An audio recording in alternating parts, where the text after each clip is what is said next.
Today we'll be talking about multiplying by fives, and fives is actually a pretty easy concept to learn. There's two different ways to learn it. It's by skip counting and by looking at the endings. And so before I get into it, pause me and go ahead and write down the title, Multiplying by Fives, and then put number 1, skip counting. If you want to not put endings right now, that's fine. You can pause me later and write that. Okay. So skip counting is something that you have been doing, and it's just going by a number over and over and over again. It's like repeated addition. So for fives, you could think of it as using nickels. So we have 5 cents, because a nickel is 5 cents, 5 cents, 5 cents, and 5 cents. So if we were to skip count, we start with 5, 10, 15, 20. And so that gives us 20 cents. Let's write a multiplication problem for this. So we think about, well, how many cents do we have in each one? So we have 5 cents in each one. And we're going to multiply it by the number of groups. So we have 1, 2, 3, 4 groups. So 4 times 5 is 20. Also, by the commutative property, 5 times 4 is 20.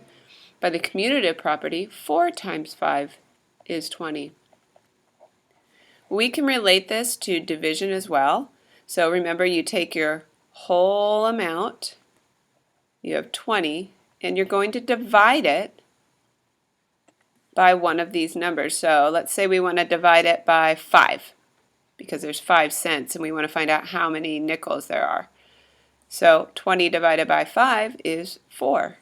And then another way to write it would be 20 divided by 4, because I want to divide it by how many groups I have, gives me 5. So remember, that's a fact family. So you have 5 times 4 equals 20, 4 times 5 equals 20, 20 divided by 5 equals 4, and 20 divided by 4 equals 5. So that's one fact family. Another way you can do multiplying by fives and identifying it is by looking at the ending of a number. So go ahead and write number 2, endings.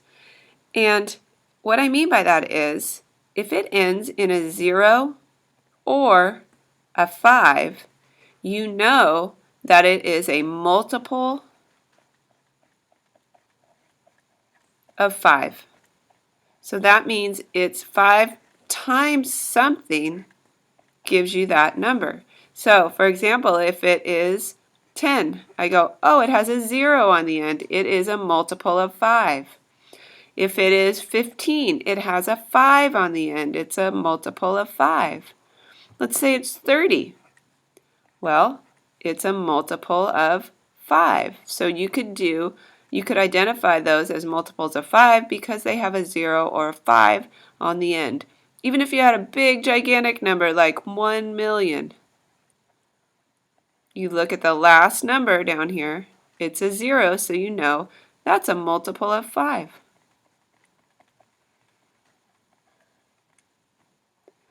That's multiplying by fives, and I want you to work on them at home with your flashcards. Make sure Mom and Dad get you some flashcards, and we'll work on them in class. Okay, have a good night.